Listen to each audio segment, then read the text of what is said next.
evening, ladies and gentlemen, and welcome to another edition of What's Happening. I'm George Vince, and I'm here with my co-host, Elliot Margolis, and we have as a return engagement, Eric Major, who's been running Seaside Sustainability, mostly out in Gloucester, for how long now?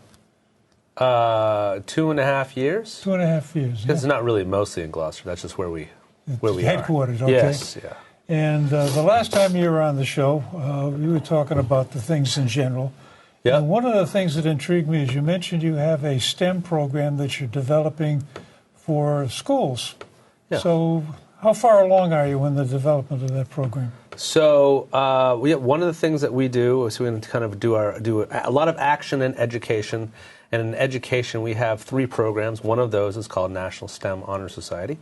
And that is about to launch. We're at practically beta testing in a couple weeks. So where are you going to launch it first?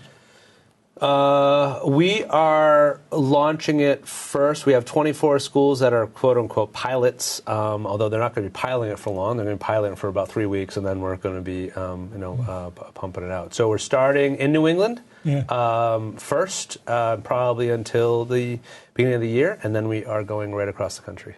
Oh, wow. Yep. Exciting. Yeah. Fingers crossed. Yeah. Knock on wood. Yeah. Just so that our listeners or watchers will know, describe STEM.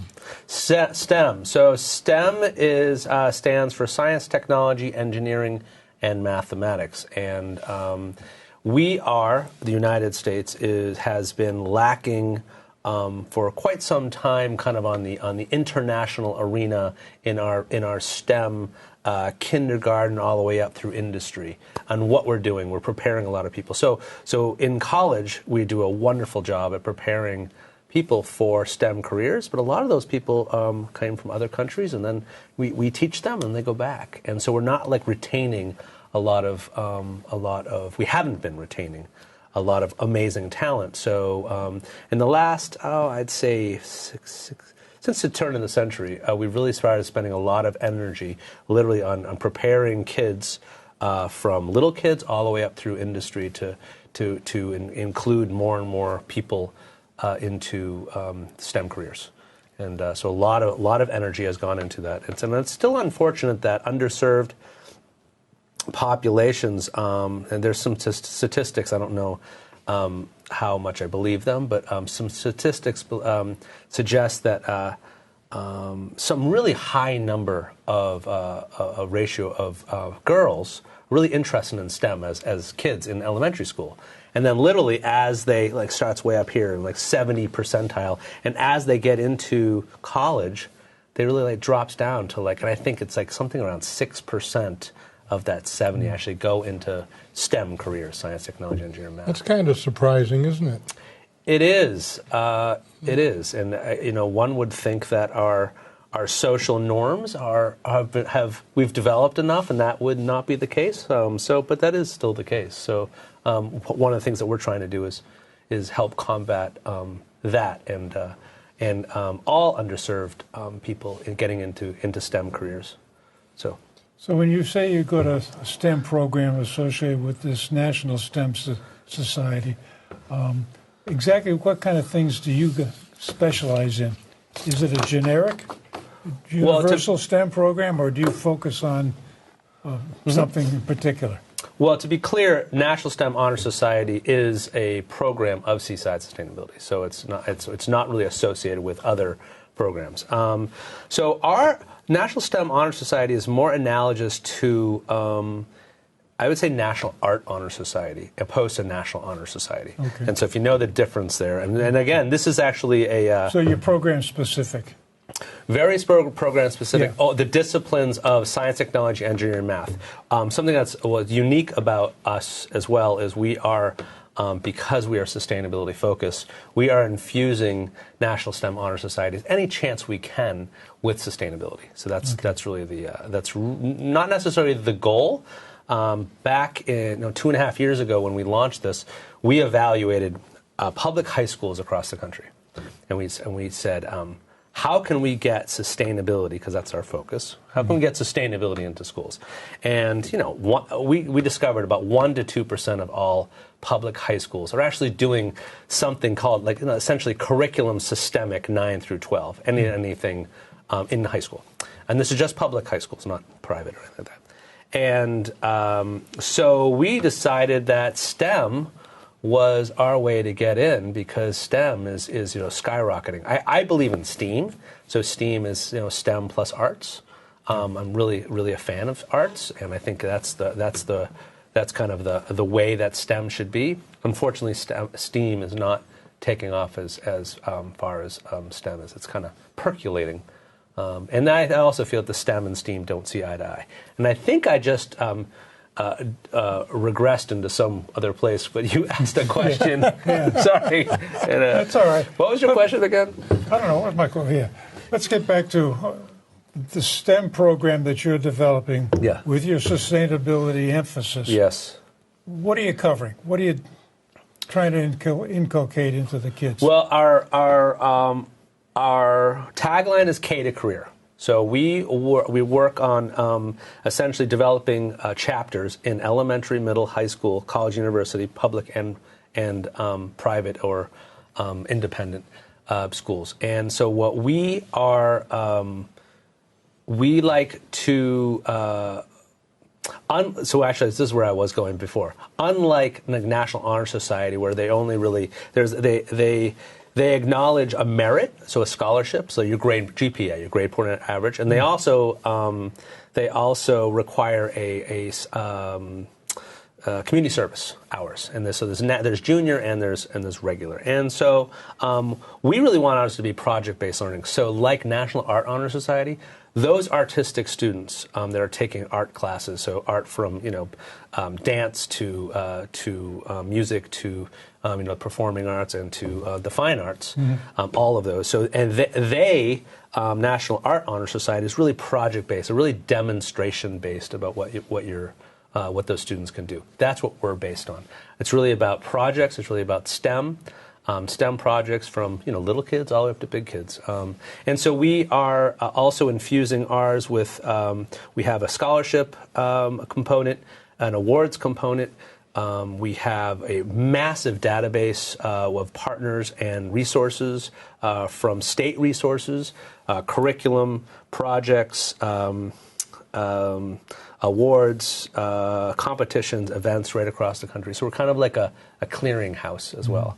So we made some great partnerships as well, too. So. Are there any local schools involved right now? Well, we haven't launched yet. When you said you were going about 24. When we launch, they're all local. I mean, they're all Massachusetts. Essentially, they are $4.95 in from essentially $4.95 the loop. Okay. They're all. How there. about Boston inner city schools? Yep. So we have made a partnership with I don't know if I'm allowed to say it, but an inner city group that actually manages. A bunch of schools, elementary, middle, and high school, and so they're actually this organization. We're actually running our programs for organizations as well, because there's a lot of inner city. It's not even just inner city. There's a lot of schools that don't have a lot of funding, or they don't have a lot of resources to incorporate something else. But they're fortunate enough to be partnered up with like a YMCA or a Girls Inc. or some kind of like local organization that helps them and manages things for them. So then we're kind of giving the platform for these organizations to then manage National STEM Honor Society. That organization that we're talking about is managing a whole bunch of them in the city. What about charter schools? They're public. Sure. So there are charter schools that are involved as well? There will be charter schools that are involved. Actually, no, I don't think any charter schools are on the 24. But I mean, I think, so from our evaluation of National STEM Honor Society, every principal, teacher, superintendent that we've spoken to is like, yeah, ready. This is going to be great. I think though college is a stretch. I don't think college is going to be a home run for us. I think it's going to be a college here and a college there. But I think it's really popular in elementary, middle, high school, both private independent schools and public schools right across the country. What's unique about your STEM program? When you say adding sustainability. What kind of things are you going to be covering that a generic STEM program wouldn't? Well, to be clear, we're not actually covering like material. We provide resources, and so one of our project-based resources that we're going to be providing will be essentially giving students resources and project ideas to incorporate STEM into their school. For instance, solar on their schools. For instance, gardens at their schools, or there's a whole bunch of like little robotics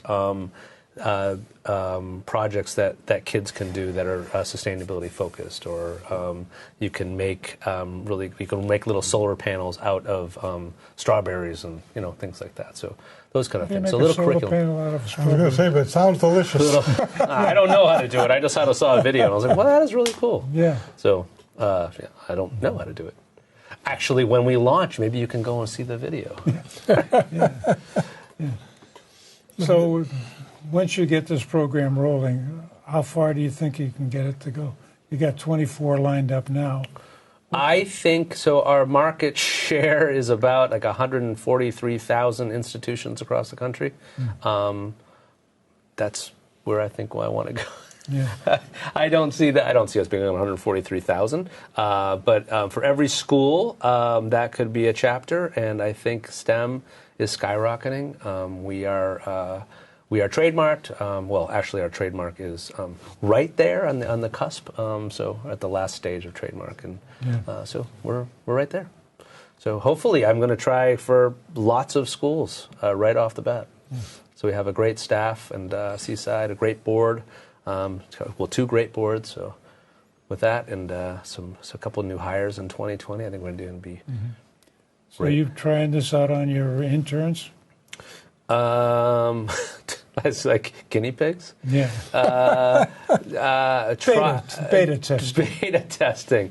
Yes, we have beta tested. I mean, well, the website's still a little clunky at the moment. It probably won't be in the next 2 weeks, but yeah, I mean, they're integral of kind of in our research and our design, and kind of anything that we're kind of kid testing and teacher approved is going right through our interns, and we ask families. We have some moms and some dads and some families and some guardians, and ask some grandparents and lots of teachers, lots of students, from little kids all up to big, thoughts and feelings, and so yeah. Where does your funding come from? For National STEM Honor Society, to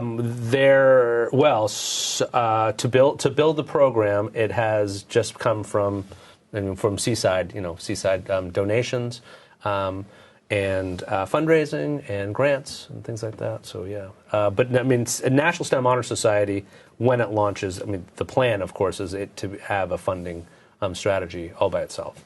So each chapter has an annual membership, and then there's merchandise, which we are looking at sustainable merchandise. We're not looking at our competitions. Some of our competitions out there have just stuff and just more stuff and just more stuff. And we're not looking to sell a lot of stuff. We'll sell so there is a funding strategy kind of built in there. And how do kids come to you to get involved in it? Well, how do you recruit kids? We are not in the business of recruiting kids. No, your interns, for instance. Well, that's two different things. So National STEM Honor Society is a chapter-based program. So if you say you were the principal of a school, and I would, talk to you, and so you'd say, yeah, I don't want to run a chapter. Then you would select an advisor, which is George. George would then be your advisor, and then George would then say, beat the drum and say, hey, National STEM Honor Society, let's get all of our robotics kids and our, all of your kids. So you guys would then start flourishing. Year after year, you'd become an amazing program. So each one of these chapters has to be self-sustaining, essentially. Each one of these chapters has to be yeah. I mean, the hope is that we build a network of chapters. So your chapter will have a portal. Other chapters will have a portal. Every chapter will have a portal, and then you can be able to share best practices and ideas and wonderful, great things that you're doing. The financing of each one of these chapters is going to be essentially on their own. Yeah. I mean, we also part of what we also provide is lots of resources on fundraising. Okay. So just how to but I mean it's also we're not talking a lot of money. We're I mean each chapter is $295 a year. So it's not. I mean it's not nothing, but it's it's No, not, but teachers have to get paid for stipends. And Sure. There's There's parts and pieces of it that Yeah. have to happen. Yep.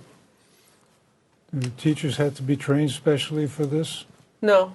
It's we are very comprehensive in what we provide. We have a huge toolkit.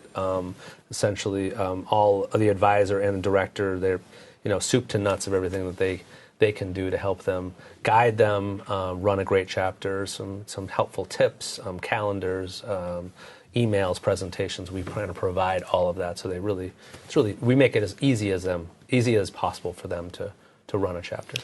how many kids can be in a chapter? Like, let's say Beverly High, for instance, Sure. which has ballpark, about 1,200 students? 1,300, yeah. Okay. I mean, I don't. There's not like a minimum and there's not a maximum to us, and we're also we've toyed around with the idea of the chapter fee should be less for a smaller school and more for a bigger. It's just to try to make it more equitable, and it's just more of a management nightmare. So it's really there's not a minimum and there's not a maximum.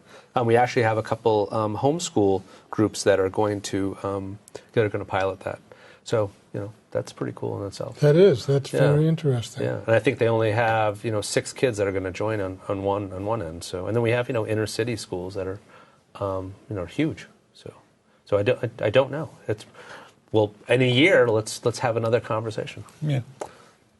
I remember when I was teaching in the K through 8 school. I didn't realize you were a teacher, George. Yeah, did a lot of things. He does a lot of things. Yeah. Wow. That was What did you teach? That was my first retirement project. I taught science and math. Very cool. Obviously, yeah. And what made my life easier as a teacher was having what they call Carolina kits. Oh, It's a yeah. big box full of all the goodies. Yes. And you got a prepared lesson plan, Completely. and just open up the box and, this is lesson number 3. This is what we're doing this week, kind of thing. Well- Are you going to that extent in this thing? So we're not ourselves producing content like that. We are using that kit that you found. Whether we're evaluating those kits and then using those as resources. So when you say you're providing resources, you're giving them advice and counsel as, hey, this one works, that one is not so good, kind exactly. of thing. Yeah. Exactly. And I can say that to what you were just saying about elementary school and middle school, I think they do a great job. I mean, you feel literally almost you walk into any elementary school across the country, and they do projects so well. And those teachers are just great. And I feel like what we do unfortunately in school, what most school is, we like Ken Robinson said, we essentially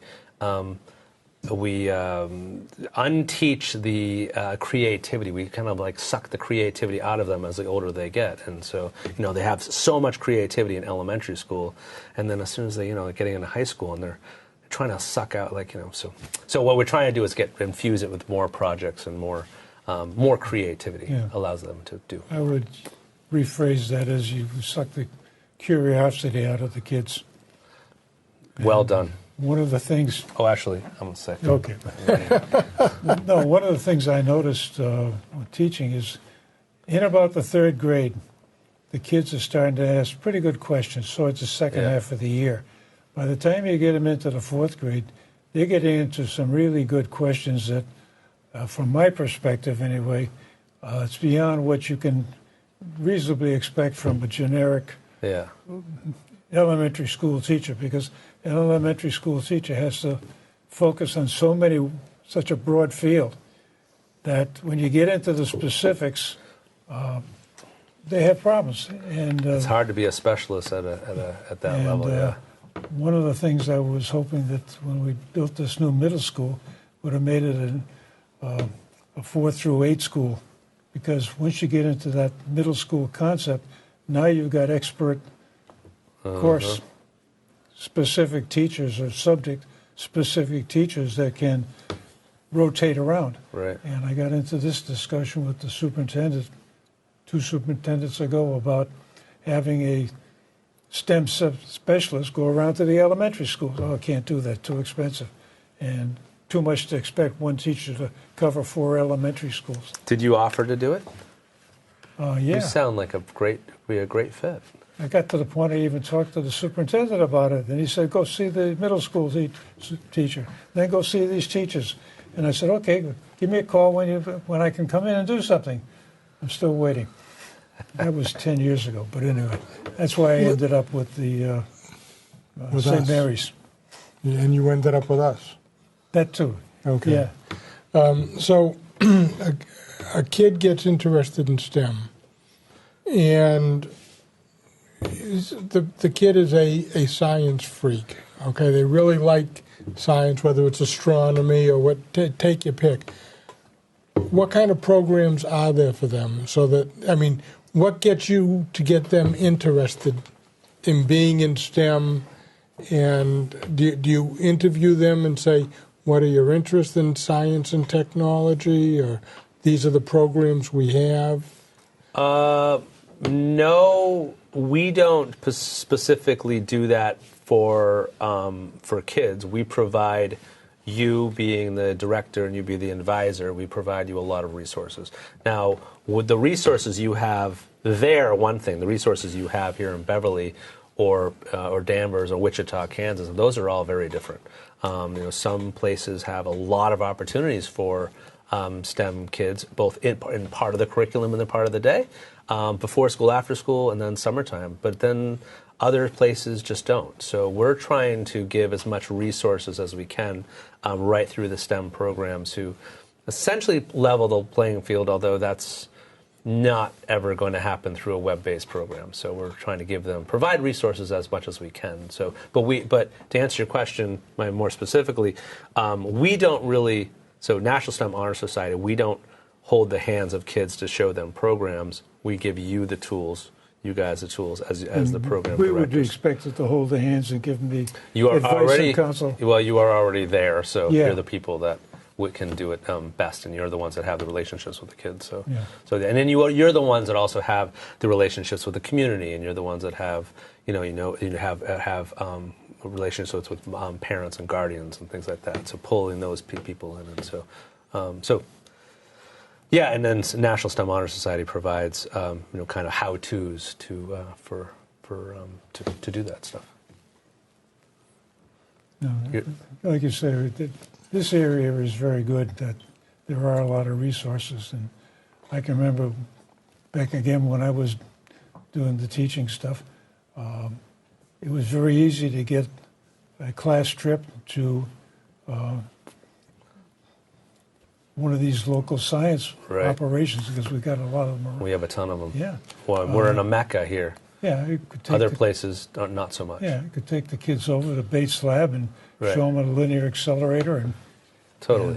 Yeah, that was actually my question. Do they do field trips to, say, the Yeah. Science Museum? And Well, we promote that. So definitely promote that and ideas and So and actually, one of our projects we're doing is actually with our interns is we have not exhausted, but we have practically 1,000 resources that are national. And so now we're going state by state and evaluating resources right throughout every state, and then so that'll be good to provide them. If if you weren't here, or even if you are here, you can go on to that state resource and say, okay, what's available in Massachusetts? Wow, there's this and this, and I didn't even know about So and then we're just going to be scratching the surface as well, because we're not. We're not in Beverly, Mass, so we're not in all communities. So we're going to do our best to continue.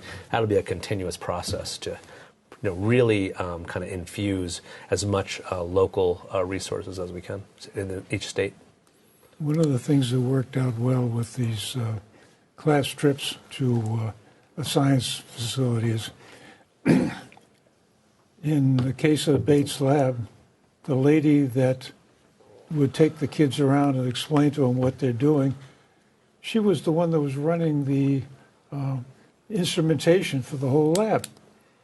And it was a nice thing for the girls to see, oh, there were women doing things that are really scientific. And I think this was one of the things that gets lost. And when we used to go to New England biolabs, it was the same thing. There would be 3 or 4 ladies who said, okay, you put this goo in with that goo, and it makes, there's your DNA. And doing all sorts of good stuff. And that cool. was a good opportunity, I thought, to introduce the girls to women doing science. Yeah. Which is the point you were alluding to early on. Yeah. They get lost in there. They did that on The Big Bang Theory on TV, too, getting more... Good show. It was a good show. Yeah. It was a good show.